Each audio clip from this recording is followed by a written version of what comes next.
CNN Shimon Prokopez is with me now, and this all came to light because of this undercover FBI investigation. Yeah, there was an undercover FBI agent who was in communications with this individual, this 24-year-old, and also an informant. It seems that the FBI, right after when all the shootings, the El Paso shooting, Dayton, started reaching out. Remember, we had been reporting they started scrubbing their systems, looking back to see concern about whether or not there would be other possible people out there who would want to target folks here in the U.S. And so it appears, at least, that that's what happened here, because it was after those shootings that this informant made contact with this 24-year-old Jarrett William Smith. They hooked him. He was based in Kansas at Fort Riley, and it was then that he told this informant that he wanted to create attacks. He wanted to make attacks in the U.S., find people who were as radical as him. And so FBI went ahead and then they introduced an undercover to him. And it was during these conversations in August where, as you mentioned, he talked about wanting to target a major U.S. news organization. We don't know what that news organization is. And then in September, the undercover FBI agent spoke with him, and he said he wanted to target politicians, and then the conversations about possibly targeting Beto O'Rourke, all of this having to do with possible cell phone bombs.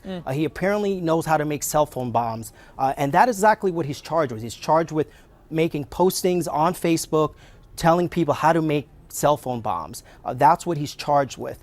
Very concerning, obviously, for the FBI. They spent some time with him. They interviewed him, and he confessed essentially to what he was doing here, telling the FBI that he knows how to make improvised explosive devices and that he provides this information even to individuals. These are postings on Facebook where he's giving them information, knowing full well that they intend to use some of this information to cause harm to others. He also said that he did this to cause chaos. He wanted to create chaos. He told them that if chaos results in the death of people, even through information he provided, it doesn't affect him. And obviously then Beto O'Rourke, in response to the FBI arrest, said basically that this isn't about any one person. He thanked the FBI for what they did, but key here is that he's saying, look, this isn't about any one person or one campaign, and we won't let this scare us to back down in fighting for what's right.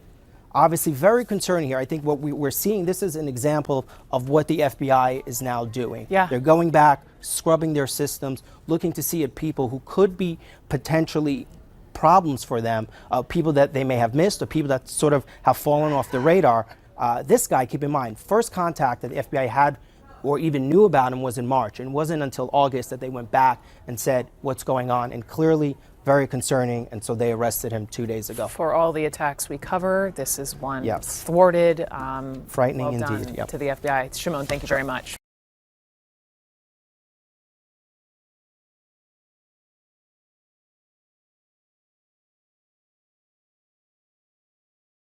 It's nearly a week now since the elections, and Israel's political situation is no better now than it was before. The country now seems certain to remain in the same political deadlock that led to these elections in the first place. On Sunday afternoon, Israel's president, Reuven Rivlin, began meeting with the political parties to see who they recommended to lead the country. Blue and White recommended their leader, Benny Gantz, while Likud recommended Benjamin Netanyahu. No surprises there. But then it came to the kingmaker, former defense minister Avigdor Lieberman. He has only 8 seats, but those seats are crucial for whoever wants to form a government, and he said nothing. He made no recommendation to the president on who should be the next leader of the country, and that means both Gantz and Netanyahu will almost certainly fall short of the seats required to form a government. One other thing worth noting, the joint list of Arab parties made a historic move recommending Gantz. The Arab parties normally make no recommendation. In fact, the only other time they recommended a leader was in 1992 when they threw their support behind Yitzhak Rabin, who campaigned on a platform of peace with the Palestinians. Here, the joint list said they would support Gantz in order to oust Netanyahu. Israel's president continues his meeting with the smaller parties on Monday morning, but it's not expected that there will be anything to break the political deadlock here, and that means the burden of changing this falls right now on President Reuven Rivlin. Oren Lieberman, CNN, Jerusalem. First of its kind, though, in this case, tariffs that have already been applied, they're going to be waived going forward for a year. This feels like a huge step from China.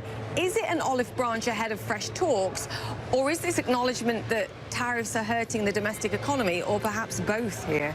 I think a little bit of both, but the latter is a big driver here. I mean, you're talking about cancer treatment drugs, and you're talking about the kinds of products you use to feed livestock and in the production of their own agriculture industry. So it looks to me like they're trying to make sure that really important parts of their economy aren't going to be hurt, and the social, frankly, social stability in their country isn't going to be hurt by the higher prices there. Cancer patients and farmers, that's, you know, pretty basic here. So we got two big rounds here. One list, it's a total, just you can waive these categories. It's everything from shrimp seedlings, fish meal for feed, lubricating oil, and the like. The second list, these are also exemptions: whey, a mold release agent, a base stock for lubricating oil. Some of these you're going to be able to get a refund on if you've already paid these tariffs. Others, there's just a reprieve going forward. Yeah, absolutely. And I did note that neither pork nor soybeans, of course, Yes. critical. Politically to farmers. sensitive, not on that list. Yeah.